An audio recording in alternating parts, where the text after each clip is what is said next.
to start my presentation with a quote. We tell ourselves stories in order to live. When I think about this quote, I think about Daniel Pink's A Whole New Mind and how the book emphasized the importance of storytelling in public service. This is a popular quote, but what we don't often see is the second part of it. We look for the sermon in the suicide, for the social or moral lesson in the murder of 5.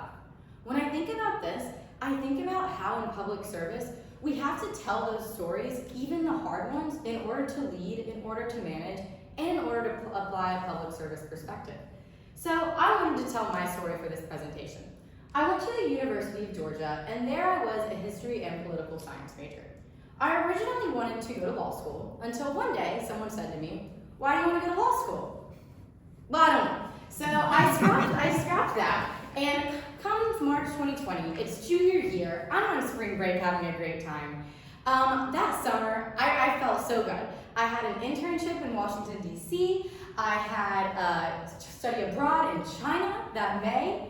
Well, 2 days after that photo was taken, it all came crashing down. I felt like I was 18 again, back at square one. I didn't know what I was going to do going into my senior year. So I thought, I need a hobby, I need to find something. Little did I know, that was the start of my public service interest.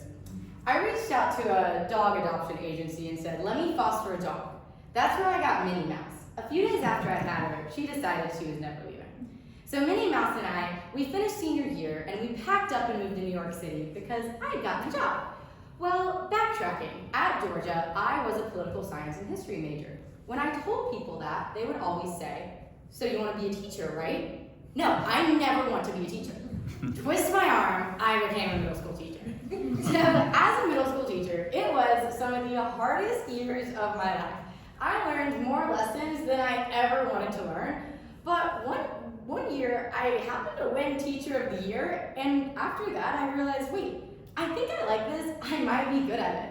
So reflecting back on that, I can see my growth in the MPA program from the start of my career as a teacher and how I'm excited to continue to grow, especially in a changing workforce, a diverse society, especially in critical thinking and problem solving.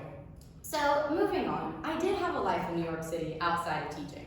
Even though my students, my peers, and my family would probably only say all I did was grade papers, my goal when I moved to New York was to find a community. That's much easier said than done in a big city. So I kind of went back to what I knew, and I started working with a dog rescue called Waldo's Rescue. With Waldo's, I fostered numerous dogs, as seen here.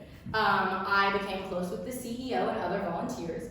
I started to help with dog adoptions, adoption events, and fundraising, and it was so thrilling working for something other than myself alongside teaching.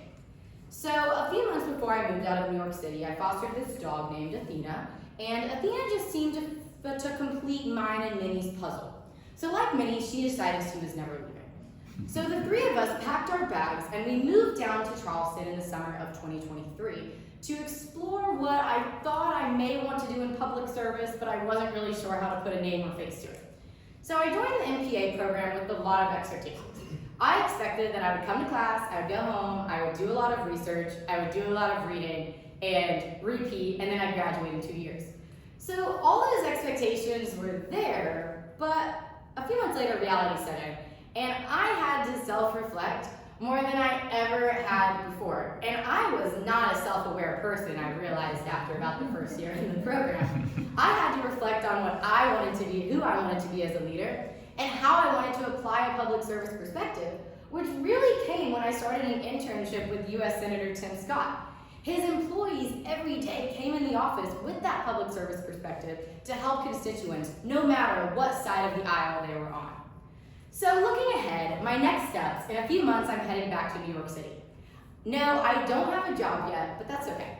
Because about a year ago, a group of my peers and I broke off from Waldo's Rescue and we started our own New York City-based rescue where we only rescue from New York shelters. Our rescue is everything that we think a dog rescue nonprofit should value. Our number one value is transparency, and I'm so excited to continue this journey with that nonprofit. Although my path is not very linear and I'm a little scared for the future, I like to think back to this quote from one of my favorite books. If you're bumming out, you're not going to get to the top. So as long as we're up here, we might as well make a point of improvement.